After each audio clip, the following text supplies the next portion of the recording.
I outlived him and finally became myself. My husband's death exposed a life of lies, debt, and violence. Knowing the truth put a price on my survival and taught me how easily a woman can disappear. Please like and subscribe this video and listen to my story till the end and let me know which city you are listening from. That way I can see how far my story has traveled. The phone rang at 3:12 a.m. I knew it wasn't a wrong number. Wrong numbers hesitate. They ring once, maybe twice, then stop. This one rang like it expected me to answer. I lay still in the dark, staring at the ceiling fan as it cut slow circles through the air. My husband's side of the bed was empty. It had been empty for weeks, though I still reached for him in my sleep, my hand searching muscle memory instead of reality. The phone rang again. When you've lived long enough, fear changes shape. Stop screaming. It becomes quiet, practical. It tells you exactly what you're about to lose before you even pick up the phone. I reached over and answered. Hello. There was breathing on the other end. Uneven. Controlled badly. Mom. My son's voice sounded older than it should have. Hollowed out. I sat up. What happened? A pause. Too long. He's dead. The room didn't spin. There was no dramatic collapse, no cry. Just a dull pressure behind my eyes, like something heavy had been placed there and left. When? I asked. About 2 hours ago. They said it was fast. A heart attack. My husband. 46 years of marriage reduced to 2 words and a cause of death that felt suspiciously clean. Where were you? I asked. Another pause. At home. The hospital called me. The way he said it told me everything he wasn't saying. I'll come over, he said quickly. You shouldn't be alone. The line went dead before I could answer. I sat there for a long time after that, phone still pressed to my ear, listening to the silence where a life used to be. Then I got out of bed and dressed. Not because I knew what to do next, but because standing still felt dangerous. The house looked unfamiliar in the dark. Shadows pooled in corners. The hallway smelled faintly of antiseptic. His cough syrup, his medications. He'd insisted on sleeping in the guest room, so I wouldn't keep you awake. I believed him. That was my first mistake. My son arrived 20 minutes later. He didn't knock. Just opened the door like he still lived there. He hugged me. I let him. His arms were tight, desperate. Mine stayed at my sides. Mom, he said, pulling back. I'm so sorry. I studied his face. 42 years old. Lines around his eyes that hadn't been there before. A man who had learned how to lie well. Where was your father when it happened? I asked. He blinked. What? When he died? At the hospital. He drove himself? Yes. With a heart attack? He looked away. That was my second mistake, ignoring the way my instincts sharpened instead of softened. I walked into the kitchen and turned on every light. Brightness felt safer. Lies prefer dim rooms. Why didn't he call me? I asked. Why didn't he call you before driving himself? Mom, please. He knew, I said. He froze. He knew I knew. My son sat down slowly, like his legs had given up without consulting him. When he looked at me again, there was something close to relief in his eyes, as if he'd been waiting years for this moment. How long? He asked. Long enough. 3 months. That was how long I'd known my marriage was a lie. I hadn't confronted my husband. Not because I was afraid, because once you ask the question, there's no one asking it. I'd needed time to decide who I would be after the truth finished breaking me. Did you know? I asked my son. Silence is a confession when spoken by the right person. How long? I pressed. Since I was 19. The kitchen seemed to tilt. You watched me live a lie for over 20 years. He said it would destroy you. I laughed. It sounded wrong in my own ears. Too sharp. And this didn't? He didn't answer. The past came rushing in uninvited. Late nights. Conferences. Phone calls taken in the garage. A second family living less than an hour away while I folded his laundry and planned holidays. A buzz on my phone interrupted my thoughts. Unknown number, we need to talk. I stared at the screen. My son saw it. Who is that? I didn't answer. Another message followed immediately. This is Patricia. I felt something cold settle in my stomach. Not anger, not shock. Recognition. She found your number, my son said. No, I replied quietly. The hospital did. I typed back. What do you want? Her response came instantly. To meet. Tomorrow morning. Riverside Park. I didn't hesitate. I'll be there. My son stood up abruptly. You can't be serious. I've been serious for 3 months, I said. This is just the first time you're seeing it. I didn't sleep that night. At dawn, I sat at the kitchen table with a cup of coffee that had gone cold, staring at a manila envelope I'd taken from my husband's study months ago and never opened. Love letters. Receipts. Evidence of a life built parallel to mine. At 9:45 a.m., I put on my coat and left the house. Riverside Park was nearly empty. November stripped everything down to its essentials: bare trees, gray sky, frozen grass. No beauty left to distract from the truth. She arrived 3 minutes late. Tall. Composed. Grief worn like armor. She sat beside me without asking. I'm not here for money, she said. I didn't think you were. She looked surprised by that. I'm here because he never told you the truth, she continued. And because now he can't. I turned to face her fully for the first time. Then start talking. She reached into her coat and pulled out an envelope, thicker than mine. Before I do, she said, you need to understand something. I waited. Your husband didn't just lie to us, she said softly. He owed people money. The word people landed wrong. What kind of people? Her eyes met mine. The kind who don't stop just because someone dies. The fountain behind us kept flowing, indifferent. In that moment, I understood something with absolute clarity. My husband hadn't died and left secrets behind. He had died and passed the danger to me.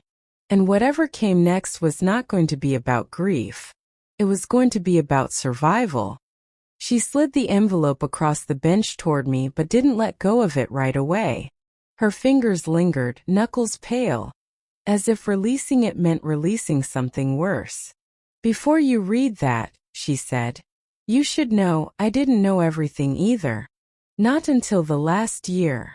I studied her hands. They were steady now. Mine weren't. People always say that, I replied. It's never true in the way that matters. She flinched, then nodded. Fair. She finally let go. Inside were photocopies, bank statements, credit card bills with names I didn't recognize, dates that overlapped with anniversaries, vacations, surgeries, amounts that made my chest tighten. He said it was investments, she said quietly, then business loans, then just temporary problems. And you believed him, I said. Yes. I didn't say so, did I? It didn't need saying. Who are they? I asked. She hesitated. I don't know all of them, but one name keeps coming up. Dimitri. The way she said it, careful, deliberate, told me it wasn't just a name. It was a warning. And you think they'll come looking for me, I said. For us, she corrected. He didn't separate his debts the way he separated his lives. I looked back down at the papers. My husband's handwriting looped casually in the margins. Notes. Calculations. Optimism where none belonged. When did you last see him? I asked. Wednesday, she said. Like always. Wednesdays. Of course. He seemed scared, she added. More than usual. Did he say goodbye? No, she swallowed. He never said goodbye. I folded the papers back into the envelope and handed it to her. Keep it, I said. I don't need proof. I already know who he was. She studied me for a moment, then asked, What are you going to do? The question landed heavier than she intended. I don't know yet, I said honestly. But I'm not pretending anymore. She nodded. Neither am I. We sat there longer than necessary, two women bound by a man who had never fully belonged to either of us. When she finally stood, she said, They might contact you. Soon. Let them, I replied. She looked at me sharply. You don't understand. I understand more than you think, I interrupted. I've spent decades underestimating danger. I won't make that mistake again. She hesitated, then wrote a number on a scrap of paper. If anything happens, she said, call me, even if you hate me. I took it. I don't hate you. She looked surprised. I hate what he did, I continued. That's not the same thing. She left without another word. The house felt different when I returned. Not empty or exposed. I went straight to his study. The door resisted slightly, as if the room itself objected to being opened. Inside, everything was exactly as he'd left it. Books aligned just so, desk immaculate, computer dark and locked. A shrine to control. I pulled open drawers. Tax records. Medical journals. Nothing that mattered. Then I noticed the trash can. It was empty. He'd always been meticulous about shredding. The fact that it was empty now felt deliberate, like a final insult. I sat in his chair and stared at the computer screen. For a long moment I considered smashing it. Instead, I reached for the framed photo on his desk, our wedding day. I turned it face down. Then I tried passwords. Our anniversary. Wrong. My birthday. Wrong. His daughter's birthday, hers not mine. The screen unlocked. I felt something ugly bloom in my chest. Not jealousy. Not grief. Recognition. Emails filled the screen. Counts I didn't recognize. Language that wasn't medical or domestic. Numbers, abbreviations, coded familiarity. This wasn't just debt. This was infrastructure. I heard the front door open. Mom, my son called. I closed the laptop slowly. In here, I said. He stood in the doorway, eyes darting to the desk, the computer, the overturned photo. You went through his things, he said. I'm still married, I replied. That gives me certain privileges. You shouldn't, he said. Not yet. Why? I asked. Because I might learn something new? He stepped inside. Because some things are better left buried. That's funny, I said. That's exactly what your father believed. His jaw tightened. You don't know what you're dealing with. I know he was hiding more than a woman, I said. And I know you helped him. Silence. How much? I asked. He looked at the floor. Enough. For how long? Years. I stood. Did you know about the money? He hesitated. Too long. Get out, I said. Mom. Get out, I repeated. Before I ask questions you won't like answering. He left without another word. I locked the door behind him. That night I didn't bother with the bedroom. I slept on the couch, lights on, laptop open, reading until my eyes burned. At 2:47 a.m. an email came in. Unknown sender. We understand your husband passed. Outstanding matters remain. No greeting. No signature. Just expectation. I stared at the screen, my pulse steady in a way that surprised me. I typed back one sentence. So do I. I didn't sleep after that. Because some nights are meant to teach you a simple truth. Grief is optional. Fear is a choice. But once someone decides you're part of their problem, you don't get to be innocent anymore. I didn't reply to the email right away. That was the first lesson I relearned. Whoever speaks first loses leverage. Instead, I closed the laptop and went into the kitchen. I made tea. Chamomile like it was any other night, like my life hadn't split open in the last 24 hours. My hands shook only when I lifted the cup. I noticed. I didn't correct it. Fear deserves to be acknowledged. It just doesn't deserve to be obeyed.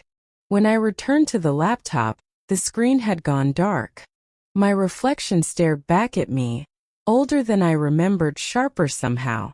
A woman who had spent decades managing other people's comfort and was finally done with the job. I reopened the email. Outstanding matters remain. No demand. No threat. That was deliberate. People like this didn't rush. They circled. They let you imagine the worst and then waited for you to offer yourself up to stop it. I didn't. I shut the laptop and went to bed as the sky began to pale. Sleep came in fragments, faces without names, footsteps in hallways that didn't exist, my husband's voice calling me from another room, always just out of reach.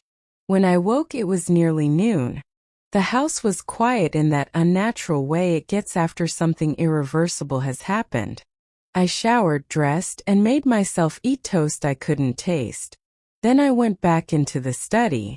This time I didn't hesitate. I searched everything. Books came off shelves. Drawers were emptied. I checked behind filing cabinets, under rugs, inside coat pockets he hadn't worn in years. Control freaks are predictable. They hide things close to where they feel powerful. It took me an hour to find the false bottom in the third drawer of his desk. A click. A shallow compartment. Inside were 2 burner phones, a flash drive, and a folded sheet of paper with numbers written in my husband's precise hand. Balances. Contacts. And one word underlined twice, Dimitri. I sat back in the chair and laughed once softly. Not because it was funny, but because it was absurd how consistent he'd been. 2 lives. 2 phones. 2 truths. All of it built on the assumption that no one would ever look too closely. That assumption died with him. The flash drive was encrypted, but badly. He was arrogant about many things. Technology was one of them. It took me less than 20 minutes to break in. What I found wasn't just evidence of gambling. It was worse. Transactions routed through shell accounts. Payments that didn't line up with bets alone. Names that appeared repeatedly across years. Meetings. Locations. Codes that suggested coordination, not desperation. My husband hadn't just been losing money. He'd been useful. My phone rang. My son. I let it go to voicemail. Then it rang again. And again. Finally a text. Mom, please. You don't understand how dangerous this is. I typed back without thinking. I understand more than you ever wanted me to. The reply came almost immediately. Then stop. Before you make it worse. I stared at the message for a long moment. You should have told me the truth when you had the chance, I typed. Now I'll learn it my way. 3 dots appeared. Disappeared. Appeared again. Then nothing. Cowardice looks like silence when speaking would cost you something. I pocketed the burner phones and the flash drive and left the house. The storage unit was listed under a name I didn't recognize. A shell company, no doubt. I drove there on instinct more than logic, following the address scribbled on the paper. It was the kind of place that didn't care what you stored as long as you paid on time. Unit 247. Inside were boxes. Dozens of them. ledgers, old laptops, hard drives, cash wrapped in rubber bands, and a safe. I stood there, heart pounding, the enormity of it pressing down on me. This wasn't a man who had made a few bad choices. This was a man who had built a system and then drowned in it. I didn't have time to go through everything. I took what I could carry. Documents, drives, anything that looked irreplaceable, and locked the unit back up. As I turned, I saw a car idling at the far end of the row. Black. Windows tinted. I froze. The car didn't move. Neither did I. After a long moment, too long, the engine cut, and the car drove off slowly, deliberately, like it wanted me to notice. Message received. Back home, I spread everything out on the dining table. The surface where we'd eaten dinners, celebrated birthdays, planned futures that now felt fictional. This was the real inheritance. By nightfall, I understood enough to be terrified and enough to be dangerous. My husband had been a middleman. Not powerful, not respected, useful. He moved money. He passed information. He lost just enough to stay desperate. And now he was gone, which meant his usefulness needed replacing. My phone buzzed. Unknown number. I answered.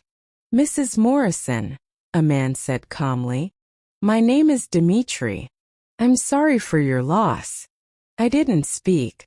I understand this is a difficult time, he continued. But your husband and I had arrangements. I'm aware, I said. A pause. Interest. Good, he replied.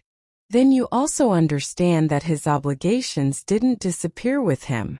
I understand something else too, I said. You're calling me instead of sending someone. Another pause. Longer this time. That's correct, Dimitri said carefully. Which means you don't know what I have, I continued. And you're trying to decide whether I'm a problem or a solution. Silence. Then a soft laugh. You're sharper than he ever gave you credit for. That was his mistake, I said. One of many. You have 7 days, Dimitri said. After that, unresolved matters tend to escalate. Then you should hope I'm quicker than he was, I replied and hung up. My hands were steady when I set the phone down. That surprised me most of all, because somewhere between betrayal and threat, something in me had shifted. I was no longer reacting. I was planning. And planning, I had learned, was the only thing that ever scared men like Dimitri. The 7 days Dimitri gave me were not a courtesy. They were a countdown. I marked the first day by doing nothing visible at all. No calls. No emails. No frantic reach-outs to lawyers or police or anyone who might mistake panic for weakness. I stayed inside the house and moved slowly, deliberately, the way people do when they're trying not to spook a wild animal. By the second day, I understood something my husband never had. These men didn't want chaos. They wanted continuity.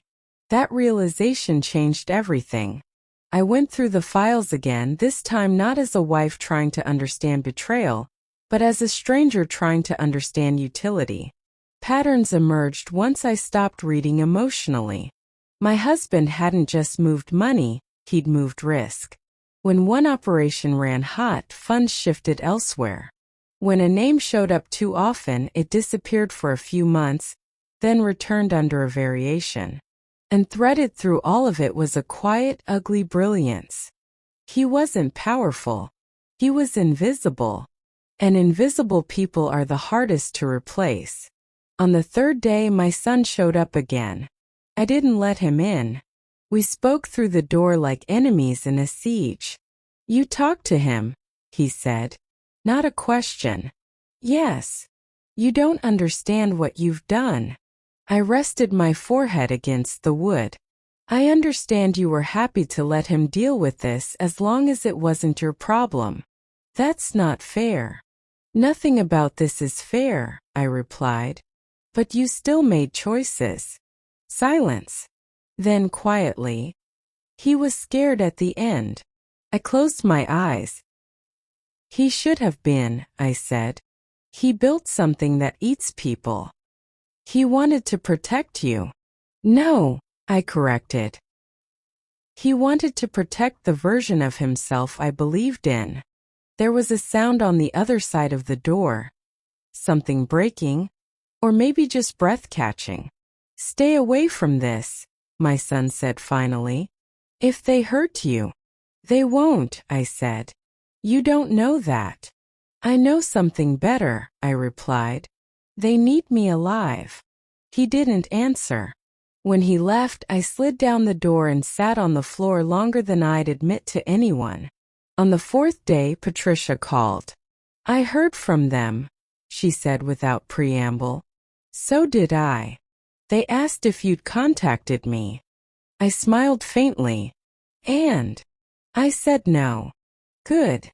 They're nervous, she added. That's new. It won't last. I don't like this, she said. Whatever you're planning. I don't like it either, I replied.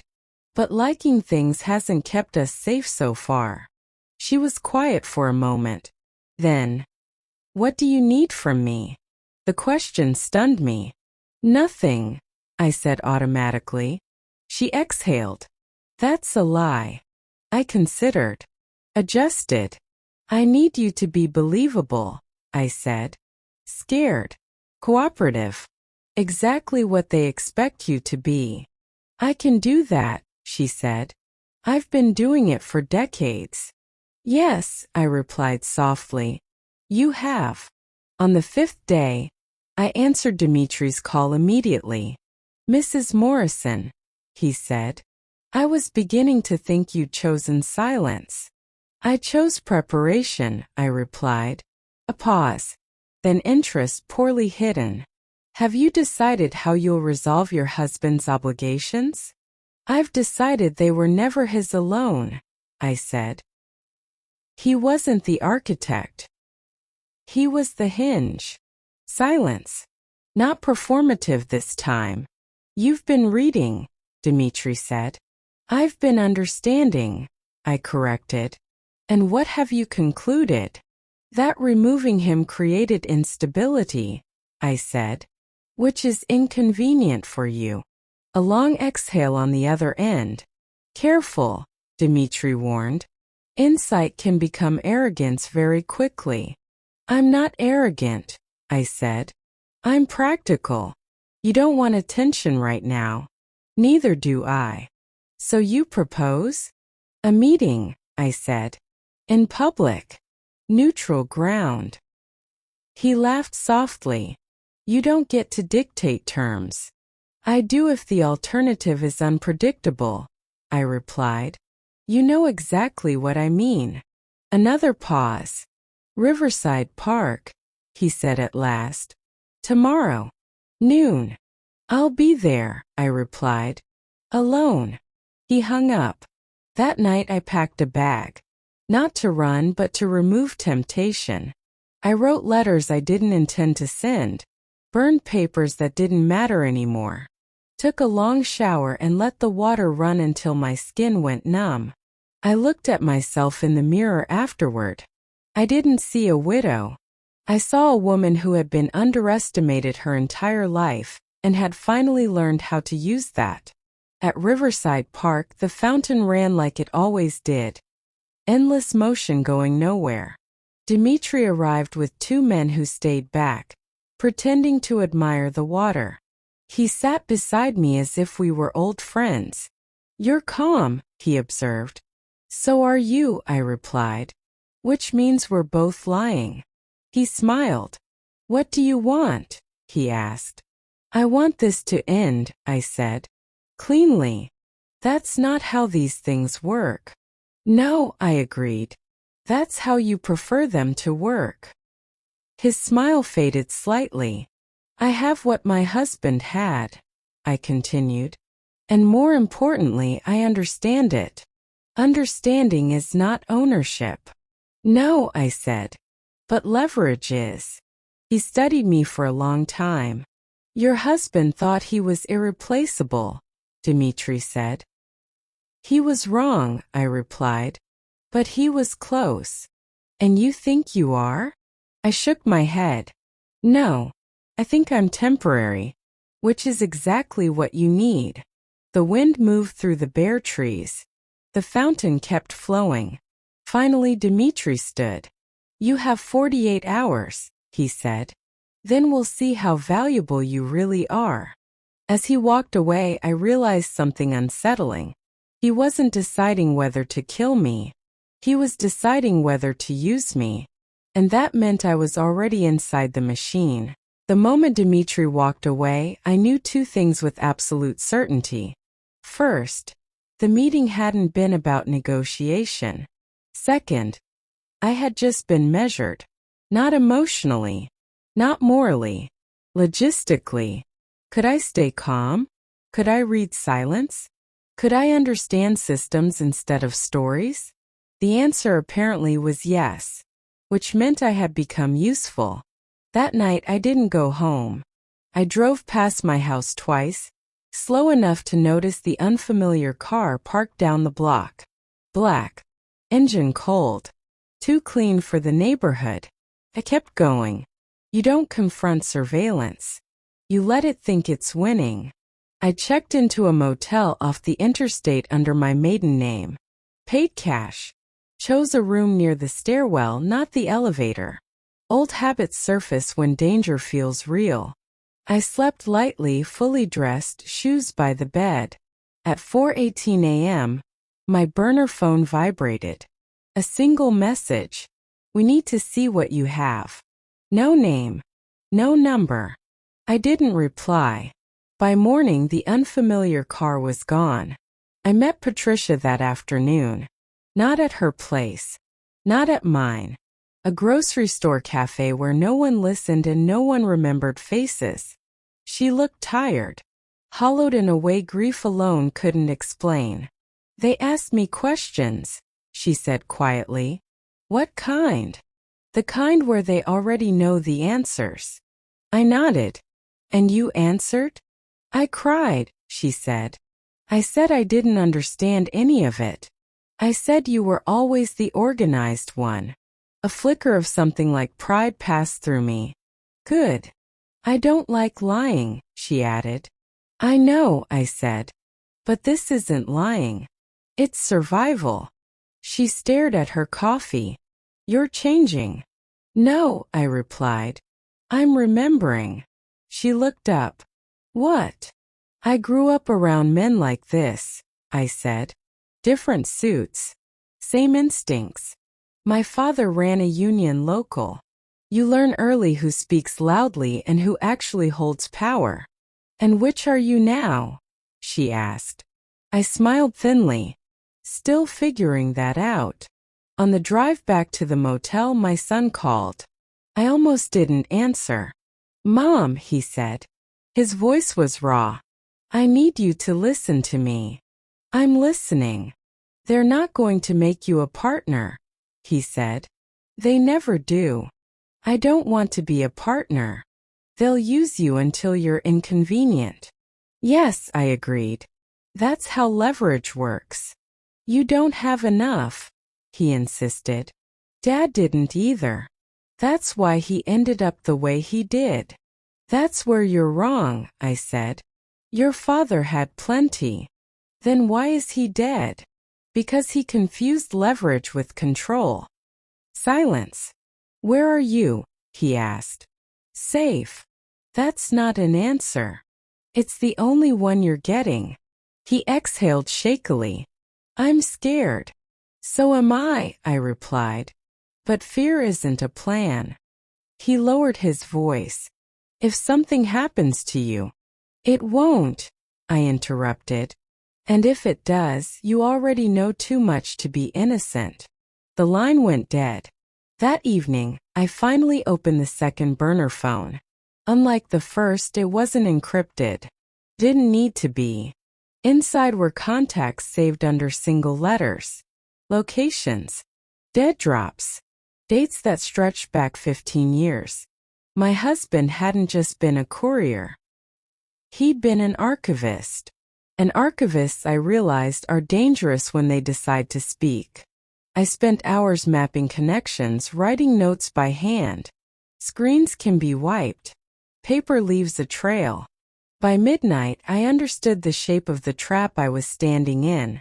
Dmitri didn't want what I had. He wanted to know how much I had, which meant he was deciding whether to eliminate me or elevate me. Either way, I needed an exit. That's when I found it. A name buried deep in the files. One my husband had circled, underlined, annotated in a way he never did. A rival operation. Smaller. Hungrier. Reckless. The kind of people Dmitri worried about. I smiled for the first time in days. The next morning I sent a single message. I have context you don't. It affects your exposure. We should talk. I didn't sign it. I didn't need to. Within an hour a reply came. Where? I named a place. Not neutral. Strategic. If Dmitri was the machine, these people were the blade. And I intended to let them see each other's reflections. I wasn't choosing sides. I was choosing chaos. Because chaos is the only thing that disrupts systems built on control. By the time Dmitri realized what I was doing, it would be too late to stop it cleanly. And clean, I had learned, was never how this ended. Not for men like him. Not for women like me. The meeting with the rival didn't happen in a park or cafe. It happened in a moving car. That alone told me everything I needed to know. The sedan picked me up 2 blocks from the motel. I got in without asking questions. The man in the passenger seat didn't introduce himself. The driver never looked at me in the mirror. We drove for 12 minutes. Not fast. Not slow. Just long enough to disorient. You're late, the man beside me said. I wasn't given a time, I replied. A pause. Then a soft chuckle. Fair. He studied me sideways. Younger than Dmitri. Hungrier. Less patient. You contacted us, he said. Why? Because your problem is about to become worse, I replied. And my husband is the reason. You mean the dead doctor? Yes. You're assuming we care. You already do, I said. You just haven't admitted it yet. He raised an eyebrow. Convince me. I took out the flash drive. Not the real one. A fragment. Enough to be dangerous, not enough to be fatal. My husband documented everything, I said. Not because he was brave. Because he was afraid. Fear makes sloppy men, he said. Fear makes record keepers, I corrected. And record keepers don't discriminate. The man took the drive, turning it between his fingers. You're playing a dangerous game, he said. I'm not playing, I replied. I'm exiting. Another chuckle. No one exits. Everyone does, I said. Some vertically. Some horizontally. That earned me a look. They dropped me off where they'd picked me up. No threats. No promises. That was worse. By the time I got back to the motel, my phone was already buzzing. Dmitri. I answered. You're making noise, he said calmly. Then you should ask yourself why, I replied. I told you 48 hours. And you used them to watch me, I said. Which means you weren't sure. Silence. You contacted others, he said. Of course I did, I replied. You're not the only one who benefits from continuity. You're trying to provoke conflict. I'm trying to prevent consolidation, I corrected. There's a difference. He exhaled slowly. You're more dangerous than your husband. He underestimated me, I said. You shouldn't. A pause. Bring everything, Dmitri said. Tomorrow night. Where? You'll be told. I hung up before he could say anything else. That night I didn't sleep. I wrote contingencies. Names. Instructions. I prepared for the possibility that tomorrow ended me. Not dramatically, efficiently. At dawn, I mailed 3 envelopes to 3 different addresses. Inside each was a partial map. Incomplete alone. Damaging together. Dead man's switch. My hands didn't shake. That frightened me more than anything else so far. Patricia called at noon. They came again, she said. This time they weren't polite. Did they hurt you? No. But they made sure I understood they could. Good, I said softly. That means they still need us. Us? She repeated. Yes, I said. You're part of this whether you like it or not. Silence. Then tell me what to do, she said finally. I closed my eyes. Pack, I said. Only what you can carry. And don't go home tonight. The location came at sunset. A warehouse near the river. Of course it was. I dressed carefully. Neutral colors. Nothing memorable. I left my wedding ring on the nightstand. I didn't need symbols anymore. At the warehouse, Dimitri was waiting. So was my son. The sight of him hit harder than any threat. Mom, he said. You shouldn't be here. Neither should you, I replied. Dimitri smiled. This simplifies things. You brought him, I said. He brought himself, Dimitri replied. He's been very cooperative. My son wouldn't meet my eyes. You sold him information, I said to Dimitri. Yes, Dimitri replied. He sold me you. The betrayal didn't feel sharp. Felt familiar. You taught him well, Dimitri added. I looked at my son. Was it worth it? I asked. He swallowed. I didn't know what else to do. You did, I said. You always do. Dimitri clapped once softly. Enough. Let's see what you have. I took a breath and smiled. Before that, I said, there's something you should know. What's that? You're already too late. The lights went out. Not a blackout. A kill switch. Shouts. Footsteps. Panic. I ran. Gunfire cracked behind me. I didn't look back. Some traps are meant to be escaped. Others are meant to collapse. And this one was built to take everyone down with it. I didn't know where I was running. Only that stopping would mean dying in a way that wouldn't make the news. The warehouse dissolved behind me into sound. Boots on concrete, metal clanging. Someone shouting my name like it still belonged to them. I burst through a side door and into cold air. Lungs burning. Legs screaming their age in protest. I ran anyway. Fear is generous like that. It lends you time you don't deserve. I cut between shipping containers, ducked behind a rusted forklift, then slipped into the narrow space between 2 trailers where shadows collected like secrets. I pressed myself flat, heart pounding so hard I was sure it could be heard. Voices passed close. Too close. Check the riverside. She can't have gone far. Dimitri wants her alive. Alive. That was the only mercy left. When the voices faded, I moved again, slowly now, carefully.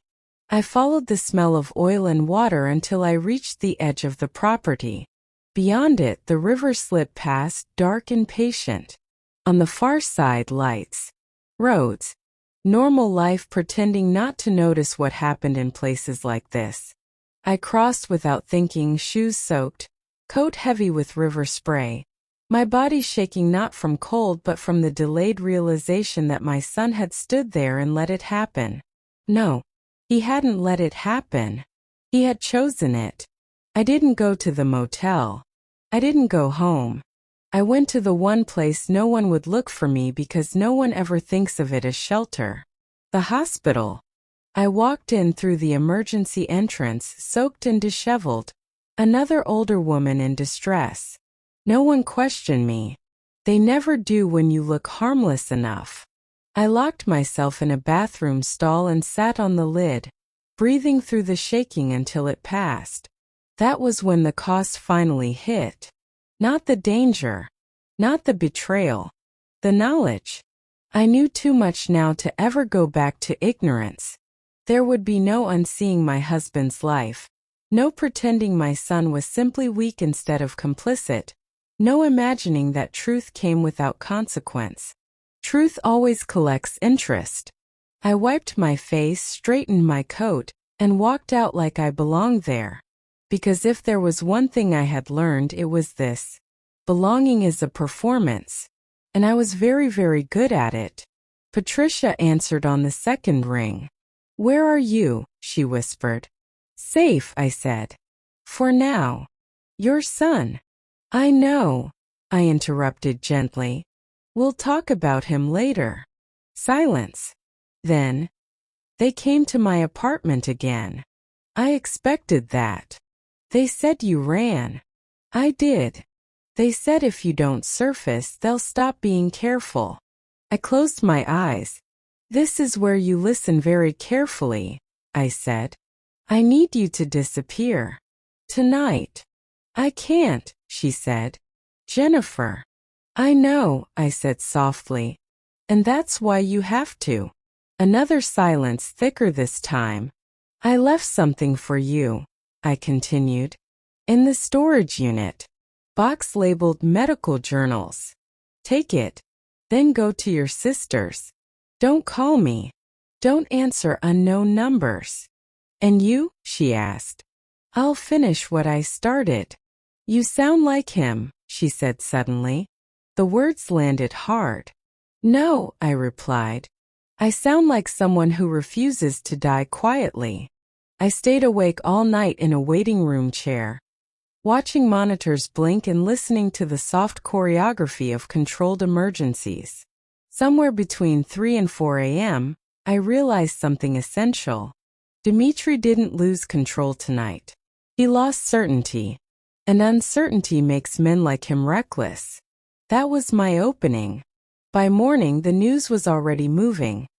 Rumors of a raid at the warehouse, anonymous tips about financial irregularities, a leak just detailed enough to make people nervous but not enough to trace. The rival had acted faster than I expected. Good. I checked my phone. No calls. No messages. That was worse than threats. At noon, my son finally texted. I didn't know it would go that far. I stared at the words for a long time. Then I typed back. "You never do." I didn't add anything else. Some conversations end not because they're finished, but because they're no longer worth continuing. By evening, I knew the shape of what I had lost. My home. My marriage long before this. The illusion of a son who would protect me instead of trade me. And yet, I was still alive, which meant I still had choices. The cost of truth is never paid all at once. It's paid in pieces, in people, in futures that quietly evaporate. I stood by the hospital window as the sun went down, watching the city carry on, unaware of how close I had come to disappearing into it forever. Tomorrow I would stop running. Tomorrow I would decide who paid the rest of the bill. By morning I had a plan. Not a good one. Not a clean one. But plans aren't about elegance. They're about reducing the number of ways you can die. I left the hospital before sunrise, blending into the shift change like I belonged to the machinery of the place. Outside, the air was sharp, metallic. I walked 3 blocks before hailing a cab and gave an address I hadn't spoken aloud in years. The storage unit. The driver didn't look at me twice. That was the gift of age. People stop imagining you as a threat long before you actually are one. Unit 247 was untouched. No broken lock. No sign it had been searched. That worried me. I went in anyway. I took only what mattered. The remaining drives, the ledgers with handwritten annotations, the folder my husband had labeled contingencies. I ignored the cash. Money complicates motives. Information clarifies them. Inside the contingencies folder was something I hadn't seen before. A letter. Addressed to me. Not recent. Months old. Written in the neat, controlled hand of a man who thought he still had time. If you're reading this, it began, then I'm either dead or you've stopped trusting me. Possibly both. I didn't finish it there. I couldn't afford distraction. I locked the unit, walked out, and felt it then, the sensation of being watched, not closely but confidently. Like someone who knew where I was going and didn't need to hurry. I got back into the cab. Change of plans, I told the driver. Downtown. Financial district. He shrugged and drove. The building was anonymous, glass and steel. One of dozens. Inside it, however, was a small firm specializing in regulatory compliance. Retired auditors, former investigators, people who knew where bodies were buried because they'd written the reports. I hadn't spoken to them in years. But my husband had. That was the mistake that would end him. Even now. I didn't ask for an appointment. I asked for a name. When I said it, the receptionist's expression changed just enough to tell me I'd come to the right place. I was shown into a small office. No windows. No personality. The man who entered was older than me by a few years. He recognized me immediately. I wondered when you'd come, he said. I didn't know I would, I replied. Until I did. He gestured for me to sit. You're not here to grieve. No. You're here to decide what survives. Yes. I laid the folder on the desk. Not everything. Just enough. He didn't touch it. You know what this costs, he said. Yes. Not just money. I don't have illusions left, I replied. He studied me carefully. Your husband tried to control outcomes. And failed. You're trying to collapse them. I met his eyes. I'm trying to end them. He leaned back. That's dangerous. So is letting them continue. Silence stretched. Finally, he said, if this moves forward, it won't be fast. I don't need fast, I replied. I need inevitable. He nodded once. Then leave it with me. I stood. One condition. He raised an eyebrow. My name doesn't appear. He smiled thinly. It never does. When I stepped back onto the street, my phone rang. Unknown number. I answered. You're running out of places to hide, Dimitri said calmly. I'm not hiding, I replied. I'm closing doors. You think institutions will protect you? I think they protect themselves, I said. And you've become inconvenient. A pause. Then irritation barely concealed. You're overestimating your reach. No, I said. I'm correcting my underestimation. Another pause. This ends badly for you, he said. Everything does, I replied. The question is how long it takes. I hung up. My hands were shaking now. Not from fear. From the delayed weight of what I'd just done. That night I finally read the letter. He apologized. Of course he did. He explained. Of course he would. But halfway through something changed. I thought if I kept you separate from it, he wrote, I could preserve you. What I was really doing was preserving myself. I laughed once. A sound without humor. At the end he'd written, if you ever have to choose between saving the structure and saving yourself, let the structure burn. It was never built for you. He had understood too late. I folded the letter and burned it in the sink, watching the words curl into nothing. Outside, sirens wailed in the distance. Somewhere pressure was building. And for the first time since the phone rang at 3:12 a.m., I allowed myself to believe this. The cost had already been paid. What came next wouldn't be about survival. It would be about aftermath. The city didn't collapse overnight. That was the first lie movies teach you, that truth detonates, that villains fall in a single blaze of exposure. Real endings are quieter. They arrive disguised as delays, audits, scheduling errors, calls that don't get returned. I noticed the change in the pauses. When Dmitri called now, there was a fraction of a second before he spoke. When his men followed me, they stayed farther back. When I walked into places I shouldn't belong, doors still opened but slower. Power doesn't disappear. It reallocates. I moved out of the motel and into a furnished apartment arranged by someone who never gave their name. No lease. No questions. The kind of place meant for people in transition or hiding, which I realized were often the same thing. I slept more. Not well but deeper. Dreams came uninvited. My son as a child. My husband before the lies hollowed him out. A version of myself that still believed silence was protection. I woke from those dreams with a single recurring thought. This is what aftermath feels like. Patricia called 3 days later. I'm safe, she said immediately, as if she knew I'd be holding my breath. My sister's place. Jennifer doesn't know where I am. Just that I needed time. That's good, I said. They haven't come again. They won't, I replied. Not like before. She hesitated. What did you do? Enough. Another pause. Then, your son called me. My chest tightened despite myself. What did he want? He wanted to know if I'd heard from you. He sounded lost. He made his choices, I said. I know, she replied gently. So did you. The way she said it, without accusation, without comfort, told me she understood something fundamental. None of us were innocent anymore. The call from Dmitri came at night. It always did when he wanted the upper hand.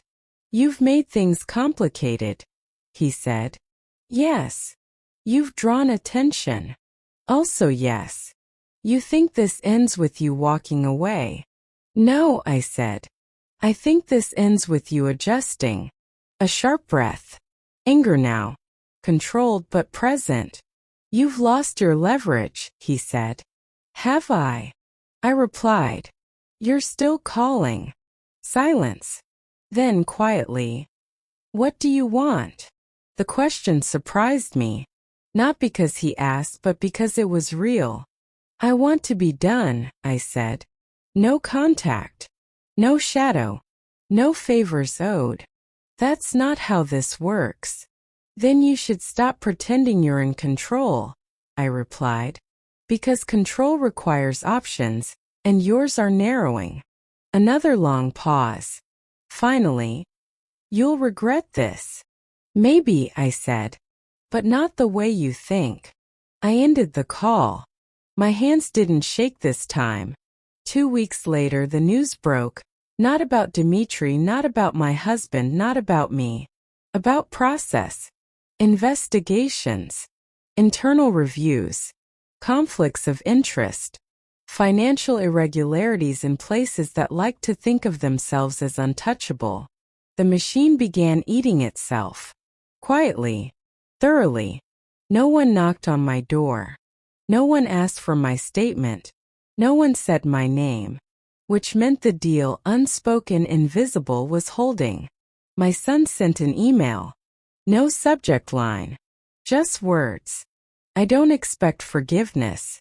I just need you to know I understand now what I did. I traded you because I thought that's what men do when they're afraid. I was wrong. I read it once. Then again. I didn't reply. Understanding doesn't erase damage. It only explains it. An explanation is not absolution. One evening, as fall settled in, I stood at the apartment window and watched the city lights flicker on. Lives continuing. Strangers carrying burdens I would never know. I felt something unfamiliar then. Not relief, not victory. Space. The absence of constant vigilance. The silence where fear used to live. This was what came after reckoning. Not peace, but room to choose what came next. And for the first time in my life, the choice was entirely mine. The last thing to arrive was silence. Not the fragile kind that comes after fear, where you're still listening for footsteps.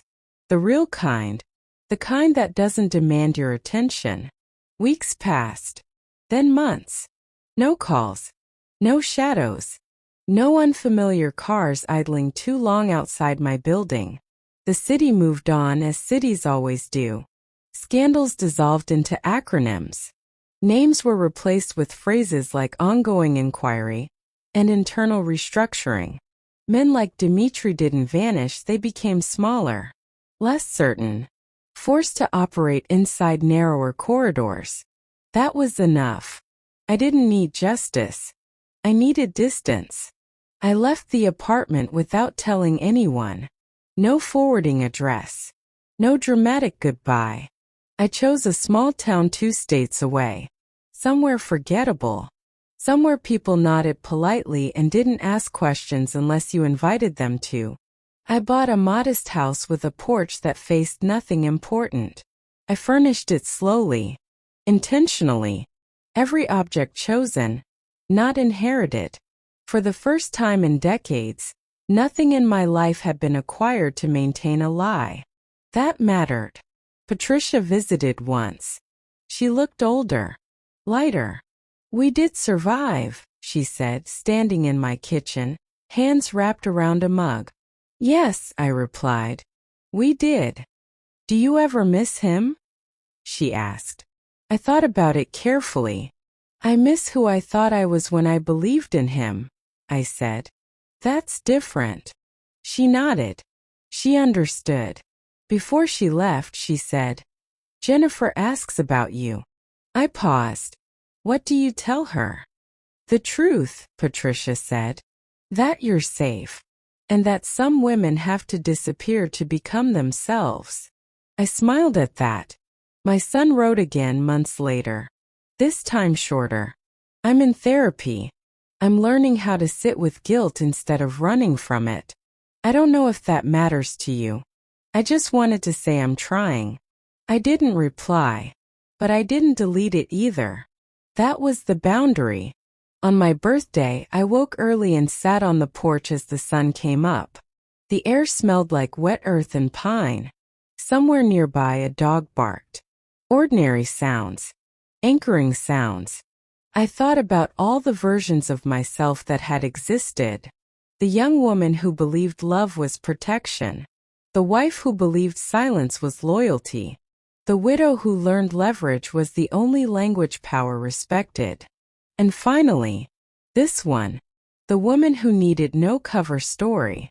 I had lost many things. A marriage. A son in the way mothers imagine sons. The comfort of believing truth automatically saves you. But I had gained something rarer. Agency. Not the loud kind. Not the kind that demands witnesses. The quiet kind that lets you sleep through the night. Sometimes very late I thought about Dimitri. Not with fear. With curiosity. Men like him spend their lives accumulating control, never realizing that control is just another dependency. Remove enough variables and the illusion collapses. He would die someday. Alone or surrounded, it didn't matter. He would not be remembered. That, I realized, was the real reckoning. The phone rang once near dawn months later. I looked at it. Unknown number. I let it ring. Some calls no longer deserve answers.